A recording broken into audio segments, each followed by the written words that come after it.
La Bible en un an, la 53e journée, le livre du Lévitique, chapitre 13, versets 1 à 59, le livre des Psaumes, chapitre 39, versets 1 à 14, le livre des Proverbes, chapitre 8, versets 1 à 11, l'évangile de Matthieu, chapitre 12, versets 33 à 45. Le Lévitique, chapitre 13. L'Éternel parla à Moïse et à Aaron et dit : Lorsqu'un homme aura sur la peau de son corps une tumeur, une dartre ou une tache blanche qui ressemblera à une plaie de lèpre sur la peau de son corps, on l'amènera au sacrificateur à Aaron ou à l'un de ses fils qui sont sacrificateurs. Le sacrificateur examinera la plaie qui est sur la peau du corps. Si le poil de la plaie est devenu blanc et que la plaie paraisse plus profonde que la peau du corps, c'est une plaie de lèpre. Le sacrificateur qui aura fait l'examen déclarera cet homme impur. S'il y a sur la peau du corps une tache blanche qui ne paraisse pas plus profonde que la peau et que le poil ne soit pas devenu blanc, le sacrificateur enfermera pendant 7 jours celui qui a la plaie. Le sacrificateur l'examinera le 7e jour. Si la plaie lui paraît ne pas avoir fait de progrès et ne pas s'être étendue sur la peau, le sacrificateur l'enfermera une seconde fois pendant 7 jours. Le sacrificateur l'examinera une seconde fois le 7e jour. Si la plaie est devenue pâle et ne s'est pas étendue sur la peau, le sacrificateur déclarera cet homme pur. C'est une dartre. Il lavera ses vêtements et il sera pur. Mais si la dartre s'est étendue sur la peau, après qu'il s'est montré au sacrificateur pour être déclaré pur, il se fera examiner une seconde fois par le sacrificateur. Le sacrificateur l'examinera. Si la dartre s'est étendue sur la peau, le sacrificateur le déclarera impur. C'est la lèpre. Lorsqu'il y aura sur un homme une plaie de lèpre, on l'amènera au sacrificateur. Le sacrificateur l'examinera. S'il y a sur la peau une tumeur blanche, si cette tumeur a fait blanchir le poil et qu'il y ait une trace de chair vive dans la tumeur, c'est une lèpre invétérée dans la peau du corps de cet homme. Le sacrificateur le déclarera impur. Il ne l'enfermera pas car il est impur. Si la lèpre fait une éruption sur la peau et couvre toute la peau de celui qui a la plaie, depuis la tête jusqu'aux pieds, partout où le sacrificateur portera ses regards, le sacrificateur l'examinera. Et quand il aura vu que la lèpre couvre tout le corps, il déclarera pur celui qui a la plaie.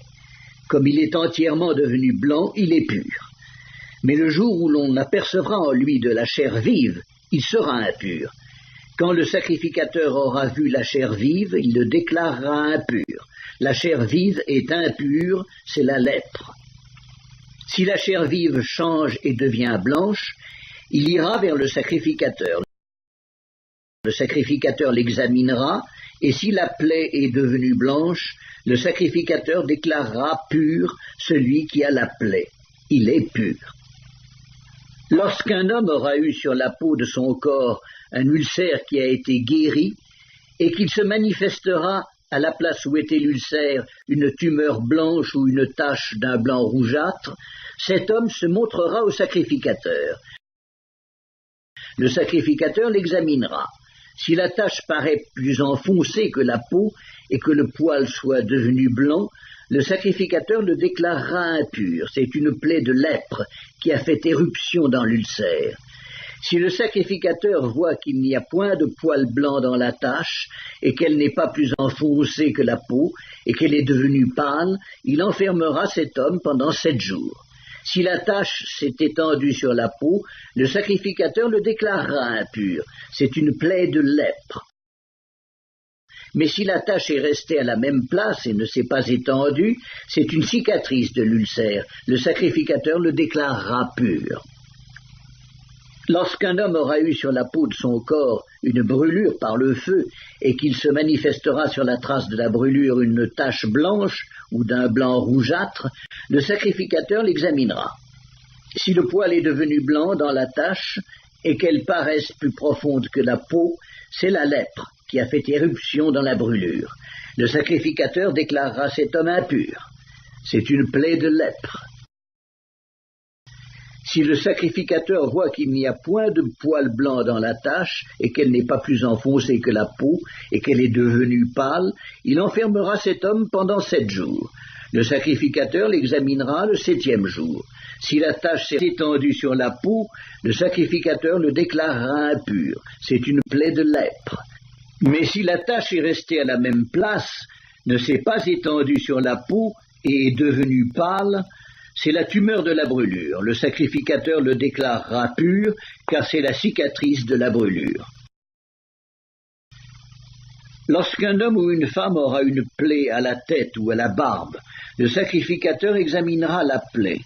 Si elle paraît plus profonde que la peau et qu'il y ait du poil jaunâtre et mince, le sacrificateur déclarera cet homme impur. C'est la teigne, c'est la lèpre de la tête ou de la barbe. Si le sacrificateur voit que la plaie de la teigne ne paraît pas plus profonde que la peau et qu'il n'y a point de poil noir, il enfermera pendant 7 jours celui qui a la plaie de la teigne. Le sacrificateur examinera la plaie le 7e jour. Si la teigne ne s'est pas étendue, s'il n'y a point de poil jaunâtre, et si elle ne paraît pas plus profonde que la peau, celui qui a la teigne se rasera, mais il ne rasera point la place où est la teigne. Et le sacrificateur l'enfermera une seconde fois pendant 7 jours. Le sacrificateur examinera la teigne le 7e jour. Si la teigne ne s'est pas étendue sur la peau et si elle ne paraît pas plus profonde que la peau, le sacrificateur le déclarera pur. Il lavera ses vêtements et il sera pur. Mais si la teigne s'est étendue sur la peau après qu'il a été déclaré pur, le sacrificateur l'examinera. Et si la teigne s'est étendue sur la peau, le sacrificateur n'aura pas à rechercher s'il y a du poil jaunâtre. Il est impur. Si la teigne lui paraît ne pas avoir fait de progrès et qu'il y ait cru du poil noir, la teigne est guérie. Il est pur et le sacrificateur le déclarera pur. Lorsqu'un homme ou une femme aura sur la peau de son corps des taches blanches, le sacrificateur l'examinera. S'il y a sur la peau de son corps des taches d'un blanc pâle, ce ne sont que des taches qui ont fait éruption sur la peau. Il est pur. Lorsqu'un homme aura la tête dépouillée de cheveux, c'est un chauve. Il est pur. S'il a la tête dépouillée de cheveux du côté de la face, c'est un chauve par devant. Il est pur. Mais s'il a dans la partie chauve de devant ou de derrière une plaie d'un blanc rougeâtre, c'est la lèpre qui a fait éruption dans la partie chauve de derrière ou de devant. Le sacrificateur l'examinera. S'il y a une tumeur de plaie d'un blanc rougeâtre dans la partie chauve de derrière ou de devant, semblable à la lèpre sur la peau du corps, c'est un homme lépreux, il est impur. Le sacrificateur le déclarera impur, c'est à la tête qu'est sa plaie. Le lépreux atteint de la plaie portera ses vêtements déchirés et aura la tête nue. Il se couvrira la barbe et criera « Impur, impur !» Aussi longtemps qu'il aura la plaie, il sera impur. Il est impur, il habitera seul, sa demeure sera hors du camp. Lorsqu'il y aura sur un vêtement une plaie de lèpre, sur un vêtement de laine ou sur un vêtement de lin, à la chaîne ou à la trame du lin ou de la laine, sur une peau ou sur quelque ouvrage de peau, et que la plaie sera verdâtre ou rougeâtre sur le vêtement ou sur la peau, à la chaîne ou à la trame ou sur un objet quelconque de peau, c'est une plaie de lèpre et elle sera montrée au sacrificateur. Le sacrificateur examinera la plaie et il enfermera pendant 7 jours ce qui en est attaqué. Mais si le sacrificateur voit que la plaie ne s'est pas étendue sur le vêtement, sur la chaîne ou sur la trame, sur l'objet quelconque de peau, il ordonnera qu'on lave ce qui est attaqué de la plaie, et il l'enfermera une seconde fois pendant 7 jours. Le sacrificateur examinera la plaie après qu'elle aura été lavée. Si la plaie n'a pas changé d'aspect et ne s'est pas étendue, l'objet est impur. Il sera brûlé au feu. C'est une partie de l'endroit ou de l'envers qui a été rongée. Il examinera la plaie le 7e jour.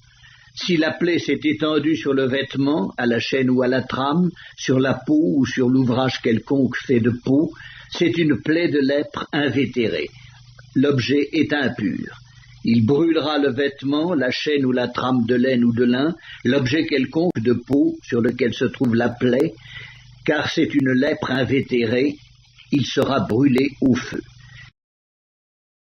Si le sacrificateur voit que la plaie est devenue pâle après avoir été lavée, il l'arrachera du vêtement ou de la peau, de la chaîne ou de la trame. Si elle paraît encore sur le vêtement, à la chaîne ou à la trame, ou sur l'objet quelconque de peau, c'est une éruption de lèpre. Ce qui est attaqué de la plaie sera brûlé au feu. Le vêtement, la chaîne ou la trame, l'objet quelconque de peau qui a été lavé et d'où la plaie a disparu, sera lavé une seconde fois et il sera pur. Telle est la loi sur la plaie de la lèpre lorsqu'elle attaque les vêtements de laine ou de lin, la chaîne ou la trame, ou un objet quelconque de peau, et d'après laquelle ils seront déclarés purs ou impurs. Psaume 39, au chef des chantres, à Gédutun, psaume de David. Je disais, je veillerai sur mes voies de peur de pécher par ma langue. Je mettrai un frein à ma bouche tant que le méchant sera devant moi.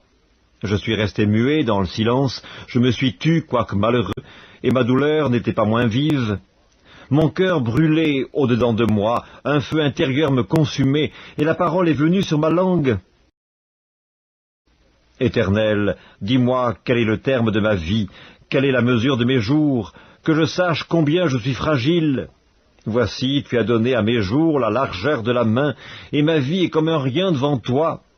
Oui, tout homme debout n'est qu'un souffle. Oui, l'homme se promène comme une ombre, il s'agite vainement, il amasse, et il ne sait qui recueillera. Maintenant, Seigneur, que puis-je espérer en toi et mon espérance? Délivre-moi de toutes mes transgressions, ne me rends pas à l'opprobre de l'insensé. Je reste muet, je n'ouvre pas la bouche, car c'est toi qui agis. Détourne de moi tes coups, je succombe sous les attaques de ta main. Tu châties l'homme en le punissant de son iniquité, tu détruis comme la teigne ce qu'il a de plus cher. Oui, tout homme est un souffle. Écoute ma prière éternelle, et prête l'oreille à mes cris. Ne sois pas insensible à mes larmes, car je suis un étranger chez toi, un habitant comme tous mes pères. Détourne de moi le regard et laisse-moi respirer avant que je m'en aille et que je ne sois plus. Livre des Proverbes, chapitre 8. La sagesse ne crie-t-elle pas, l'intelligence n'élève-t-elle pas sa voix? C'est au sommet des hauteurs, près de la route, c'est à la croisée des chemins qu'elle se place, à côté des portes, à l'entrée de la ville, à l'intérieur des portes, elle fait entendre ses cris. Homme, c'est à vous que je crie, et ma voix s'adresse au Fils de l'homme. Stupide, apprenez le discernement, insensé, apprenez l'intelligence. Écoutez, car j'ai de grandes choses à dire, et mes lèvres s'ouvrent pour enseigner ce qui est droit. Car ma bouche proclame la vérité, et mes lèvres ont en horreur le mensonge. Toutes les paroles de ma bouche sont justes, elles n'ont rien de faux ni de détourné. Toutes sont claires pour celui qui est intelligent, et droites pour ceux qui ont trouvé la science. Préférez mes instructions à l'argent, et la science à l'or le plus précieux. Car la sagesse vaut mieux que les perles, elle a plus de valeur que tous les objets de prix.